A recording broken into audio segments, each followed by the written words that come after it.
Hello अस्सलाम वालेकुम। मैं doctor Rubina from Haidari clinic. अच्छा, ये हम पीपीएच पढ़ रहे थे पिछले दिनों। तो पीपीएच जो है उसमें यही होता है कि पोस्टपार्टम हेमरेज। हमें इसकी ट्रीटमेंट अच्छी तरह से मैनेजमेंट आनी चाहिए, क्योंकि ये एक मोस्ट कॉमन कॉज है मैटरनल डेथ का। और आए दिन सुनने को मिलता है कि वो डिलीवरी के बाद उसकी डेथ हो गई या ये हो गया। डेथ का बहुत सुनने को मिल रहा है।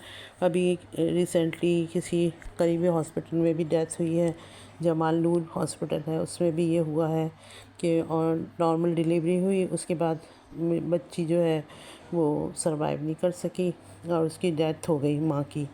तो ये हमें देखना है कि ये क्या है रीज़न इसका। तो ये दो टाइप के होते हैं, एक तो प्राइमरी पीपीएच होता है और दूसरा होता है सेकेंडरी पीपीएच। प्राइमरी पीपीएच तो वो होता है जो with in 24 hour after birth of a baby जो मदर को स्टार्ट हो जाए ब्लीडिंग, इसको प्राइमरी पीपीएच कहते हैं। हैवी प्रोफ्यूज ब्लीडिंग होती है। और सेकेंडरी वो है कि जो आफ्टर 6 हफ्ते के अंदर किसी वक्त भी हो सकती है। अब सबसे पहले हम प्राइमरी पीपीएच को लेकर चलें। जैसे थर्ड स्टेज ऑफ लेबर होता है जिसमें प्लासेंटा हम सेपरेट करते हैं, बाज़ दफ़ा तो फ़ौरन सेपरेट हो जाता है और उसके बाद ब्लीडिंग होती है।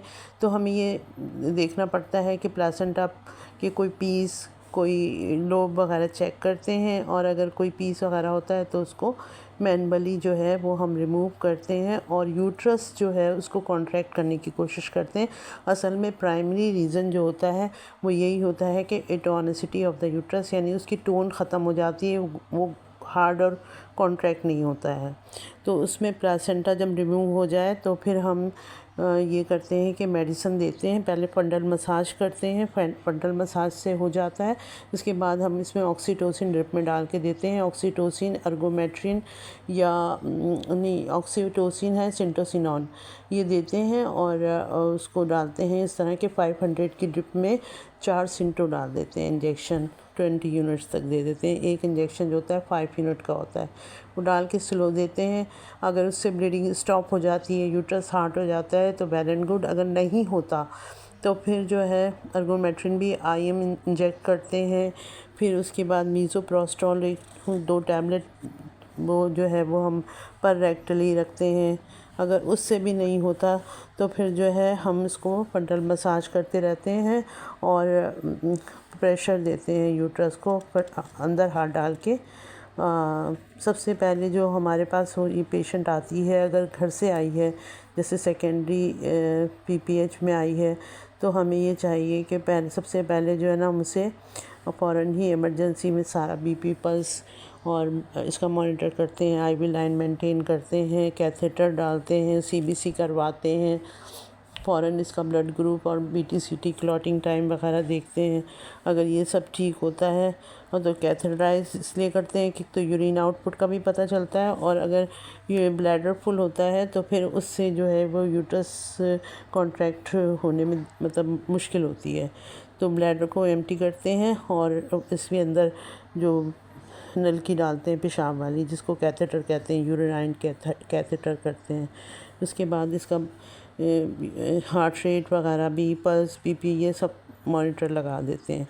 प्लेसेंटा अगर नहीं सेपरेट हुआ या पार्शली सेपरेट हुआ है तो फिर वो जो है बाय मैनुअली इसको हाथ डाल के निकालते हैं, सेपरेट करते हैं फिंगर की मूवमेंट से, और सिंटोसिनोन वगैरह हमने ड्रिप इन्फ्यूज कर देते हैं।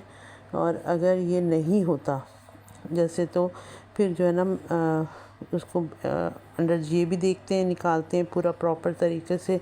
अगर कोई टियर होता है किसी भी पैसेज में, जैसे पेरिनियम है, यूट्राइन, सर्वाइकल टियर है, या एपिजियोटमी से कहीं से आ रहा है, तो उसको भी ब्लीड करते हैं, लाइगेट करते हैं, मतलब उस ब्लीड को कंट्रोल करते हैं, लाइगेट करते हैं या सूचर करते हैं। अगर ये सारे सब कुछ करने के बावजूद भी ब्लीडिंग नहीं रुकती है तो फिर जो है हम इसको आखिरी तो वही होता है कि यूट्रस रिमूव करना पड़ता है। तो फिर ज़ाहिर है कि ये खूब बहुत बड़ा ये है, लेकिन ये कि क्योंकि जान बचानी है मरीज़ की, तो फिर वो हिस्टेक्टमी की जाती है। इसलिए बेहतर है कि शुरू में ही जैसे आपको लगे कि कोई मसला है तो इसको ब्लीडिंग को फ़ौरन कंट्रोल करें। और इंसान की जान बचाएं। और मरीज़ को भी चाहिए कि अपने पेशेंट अपने ऊपर नज़र रखे। अगर ब्लीडिंग ज़्यादा है या ऐसा लग रहा है कि शलवार और पैड सब भर रहे हैं तो फ़ौरन डॉक्टर को बताएं ताकि उनकी जान बचाई जा सके, क्योंकि जान बहुत कीमती है और ज़िंदगी एक बार मिलती है। बहुत शुक्रिया। हम सबको जान बचाने की कोशिश करनी चाहिए और डॉक्टर्स को बहुत ही ज़्यादा केयरफुल होना चाहिए आफ्टर डिलीवरी, कि अपने पेशेंट को देखें, मैनेज करें और बिल्कुल सेफ तरीके से डिलीवरी करवाएं। Thank you.